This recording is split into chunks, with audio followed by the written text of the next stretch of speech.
Nah cilakanya, ini preman-preman ini nih, kalau lagi nganggur-nganggur subuh itu mereka subuh aja masih melek kadang. Itu kerjaannya bikin tato. Jadi tiap hari itu kalau mereka iseng badan saya sasaran. Gambar ini satu, nanti gambar ini satu. Makanya kapan-kapan kalau ketemu saya pakai kaos, ini bukan batik saya luntur. Ya, memang itu tatonya begitu. Ya. Ini batik satu dari tangan sampai badan full sampai kaki. Jadi saya adalah pria bertato yang jadi pendeta, bukan pendeta yang bertato. Nah, tolong dicatat baik ini, karena ini dua hal yang berbeda ya kan. Nanti habis pulang ibadah, tatonan kayak pendeta ya, pendeta Durno tatonan. Ya. Jadi saya setahun kemudian, kurang dari setahun itu ditangkap keluarga di jalan, dimasukin sekolah lagi. Tahun itu namanya Eptanas. Belum zamannya semesteran, zamannya masih catur bulan lah tahun-tahun itu. Tinggal kurang lebih dari seminggu Eptanas masuk ikutan lulus ya, kemurahan Tuhan ya. Oh nggak pernah belajar kok, mau setahun ikut Eptanas lulus. Itu orang Batak cerdas tuh ya. Loh, Anda mau buktinya orang Batak cerdas ya? BMW ya, Volvo, Mercedes-Benz itu nggak temukan teknologi tambal ban. Kami penemunya orang Batak. Itu kan tempel ban kabeh Batak kabeh kan, gitu. Kami cerdas ya. Selesai lulus masuk SMA. Nah ini masalahnya adalah saya sudah hampir setahun hidup dengan preman-preman tua, gak punya rasa takut lagi. Kalau mau baju tinggal masuk toko tunjuk diambil free, mau sepatu tinggal tunjuk habis selesai. Ketika masuk di sekolah gabung sama anak seusia saya nggak nyambung. Belum seminggu pelajaran olahraga, biasalah ada ospek apa itu kan, dulu namanya posma lah, whatever lah itu namanya ya. Lah guru olahraganya sok galak, kamu ini. Saya nggak tahan, saya tikem itu guru olahraganya. Kakean cangkem ya kan, langsung aja kamu ngomong banyak banget kan begitu ya. Dan sejak hari itu saya kriminal. Masuk di sidang, dituntut dua pilihan, masuk penjara anak atau saya harus sekolahnya muter-muter sesuai dengan rujukan kejaksaan pada saat itu dan kehakiman. Kita ambil opsi yang kedua, sekolahnya muter. Jadi saya ini lulus sampai SMA, saya lewati 7 SMP, 5 SMA. Jadi kalau sekarang reuni sekolah saya banyak, temannya banyak di Jakarta. Lepas dari itu nggak pernah masuk juga, masuk seminggu pergi lagi, masuk 2 hari pergi lagi, nggak selesai itu sebetulnya. Masuk selesai kerja di Orde Baru, saya kerja sebagai eksekutor. Jadi kalau Anda tahu debt collector itu tukang tagih utang. Kalau eksekutor itu tugas kami adalah mindahin orang-orang ke satu tempat ke tempat lain, memberikan mereka suaka politik. Orang-orang yang punya duit ada dalam penjara, dibikin keluar dalam status sakit, masukin ke rumah sakit, nanti dari rumah sakit kita culik, bawa ke Cina, kasih dia soka politik ke sana. Ya. Pokoknya kalau nggak pindahin orang ke luar negeri, ya pindahin orang ke akhirat, udah gitu aja kerjaannya. Ya. Kalau debt collector itu kan serem-serem biasanya, hitam-hitam gitu. Nah, tapi kalau kita yang eksekutor zaman Orba itu, kita unyu-unyu. Ya. Kayak gini ya, mukanya manis-manis. Tapi bawa pistol di mana-mana gitu. Anak buahnya banyak. Kami kerja juga dengan pemerintahan yang ada ya, jadi confidential ya, kerja secara rahasia sampai akhirnya tahun itu mulai saya nggak ngerti, nggak stabil keamanan.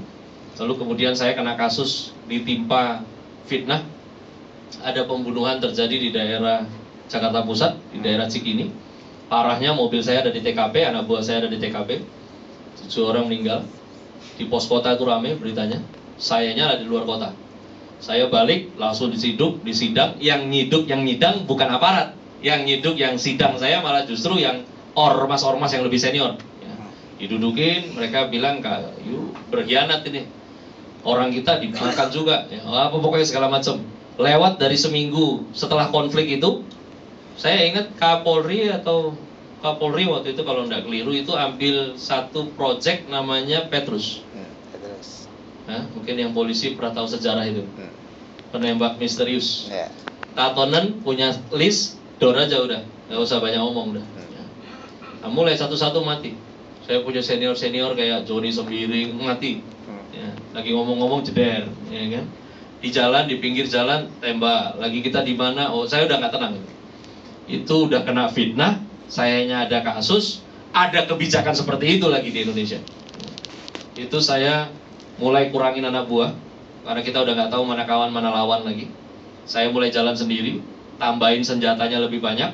Teman-teman yang lain lagi sarankan, udah lu pergi ke dukun bagus, pergi ke Sampeng aja di Solo bagus, wah tanam diri berapa hari, pergi lagi Labuan Banten bagus, ini beli ada rawa rontek lah ilmunya, ya, yang kalau badan putus selama masih injek tanah ini masih bisa nyambung, ya.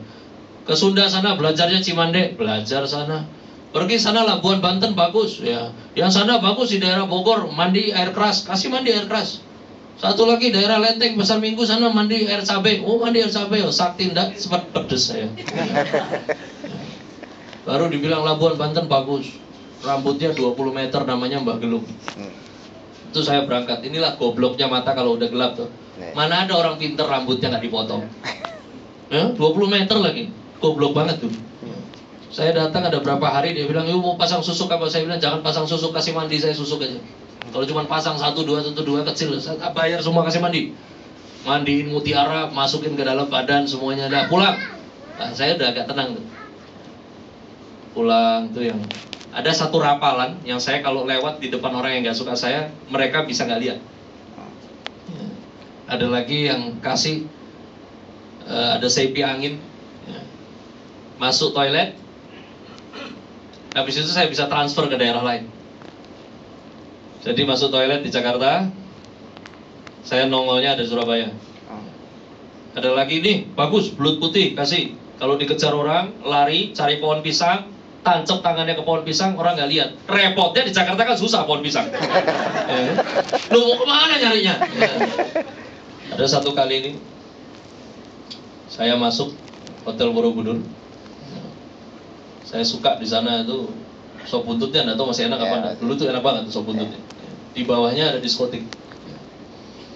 Habis makan sop buntut masuk diskotik di bawah. Pas saya keluar saya lihat di depan lobi hotel tuh ada sekitar 8 orang lah saya lihat. Badan besar-besar, nggak tahu nunggu siapa. Pintu kebuka, saya keluar, mereka tanya, "Itu namanya George." Oh itu saya nggak jawab lagi. Itu dia bilang nama saya langsung pukul 88-nya itu. Habis saya pukulin 88-nya, 88-nya pukulin saya. Jadi saya babak belur itu. Ya.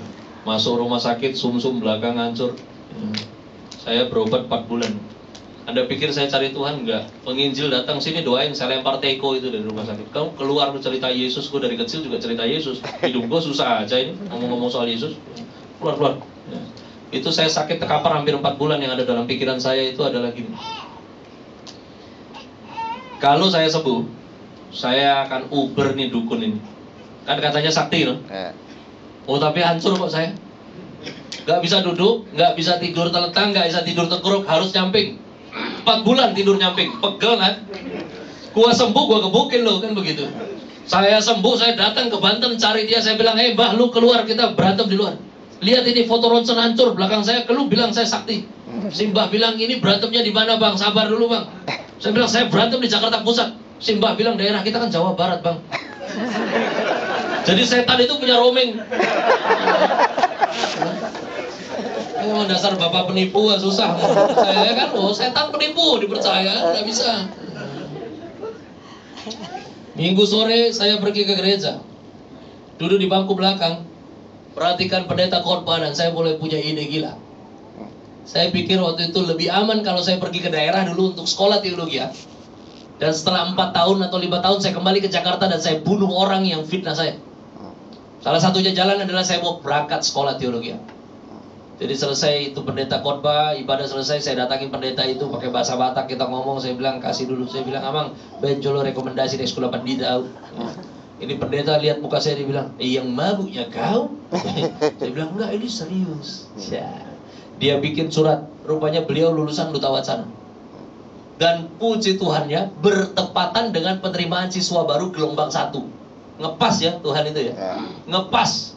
Saya berangkat, berkas gak komplit diterima karena beliau ini dulu lulusannya baik-baik dari sana. Diterima, diperhitungkan, dia punya rekomendasi. Masuk 5 hari tes Alkitab. Jadi 5 hari tes itu 4 hari tes Alkitab dan pengetahuan bahasa Inggris, hari kelima interview. Hari pertama itu saya buka kitab Amos hampir 1 jam, tidak dapat, suruh cari kitab Amos. Mana Amos? Saya tanya sebelah, Amos mana? Sebelah bilang, ayo bukan Amos Pak. Ayo. Hari kelima interview. Dosen orang Jepang, orang Indonesia, orang Belanda. Orang Indonesia tanya, jawab. Jepang tanya, selesai. Orang Belanda tanya, ini agak repot. Dia tanya, kenapa mau sekolah teologi ya? Londo tak? Saya bilang, saya mau melayani Tuhan. Dia takon, kenapa mau melayani Tuhan? Saya bilang, saya terpanggil. Itu kan udah bahasa Pentakosta, betul? Nah, kalau udah bilang terpanggil, mau bahas apa lagi? Kan begitu. Terpanggil. Wong zaman dulu jangan ini Belanda, wong Tuhan aja saya tipu, apalagi dia. Kan, gitu. Ini cangci paupunya nih, ya, kan ya. Saya bilang saya terpanggil. Alondo tanya, siapa yang panggil? Saya ini dulu bukan orang yang biasa selesaikan masalah dengan bicara. Biasanya tak pukul dulu baru ngomong. Saya udah gak tahan, saya berdiri, saya pukulin Belanda ini. 4 security bawa saya keluar. Jadi ya gak jadi kuliah itu di situ. Balik Jakarta. Di Jakarta udah rame, keluarga rame. Tante saya tanya ke papa saya, "Aining sekolah pandita do polisi?" Saya translate ya. Tante saya bilang, itu iblis itu mau sekolah pendeta. Ayah saya bilang, iya tapi aduh, belum seminggu dia udah pukulin dosen itu. Bagus gak perkara polisi? Akhirnya tante saya datangin saya, dia bilang, yuk berangkat lagi. Pamanmu pendonatur terbesar untuk salah satu sekolah teologi di Jogja. Yuk berangkat. Nggak mungkin mereka reject, pasti terima. Saya berangkat, bawa rekomendasi, diterima. Karena donatur toh, diterima. Saya masih bawa ganja, itu ada 2 kilo di tas. Saya masih bawa Valium, petidin cair, suntikan 2 paket ampul. Ya. Saya masih bawa kokain, heroin itu 1 kotak korek api.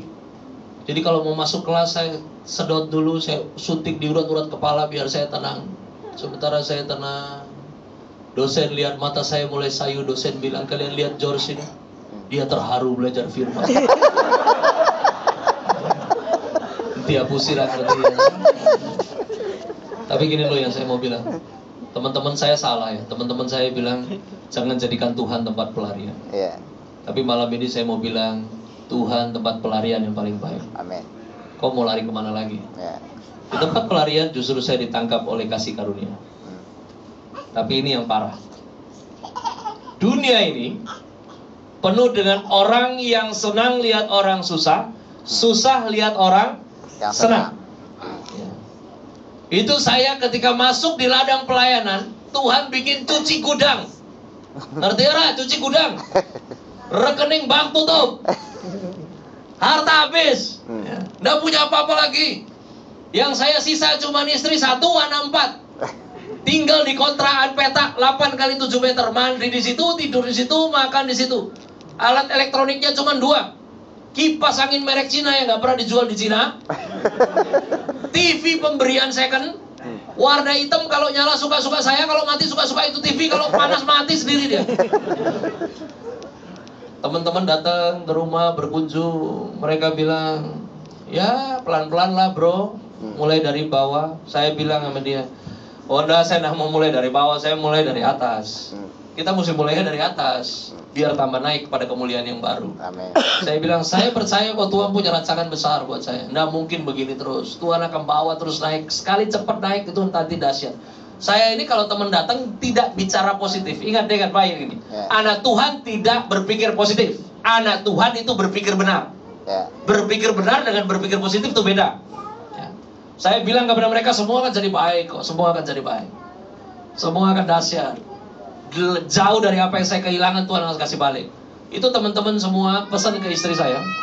tolong jaga George ini karena sedikit lagi gini. Imannya ketinggian. Naruh